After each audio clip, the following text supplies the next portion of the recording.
పోలవరం జిల్లా చింతూరు ఏజెన్సీలో 2 రోజులుగా కురుస్తున్న భారీగా వర్షాలకు చింతూరు మండలం మోతుగూడెం సమీపంలోని పుల్లూరు జలపాతం వద్ద వాగు ఉధృతంగా ప్రవహిస్తోంది. కొండలపై నుంచి భారీగా వస్తున్న నీటి ప్రవాహంతో జలపాతం ప్రమాదకరంగా మారింది.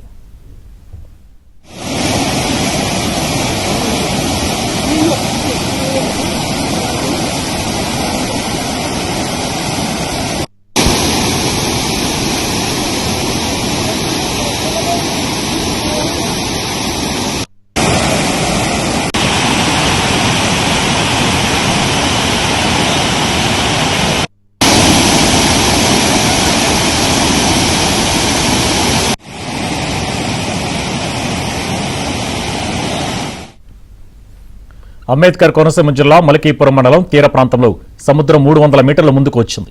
తూర్పుపాలెం, శంకరగుప్తం, పడమటిపాలెం, చింతలమూరి గ్రామాల తీర ప్రాంతాలలో సముద్రం ముందుకు వచ్చింది.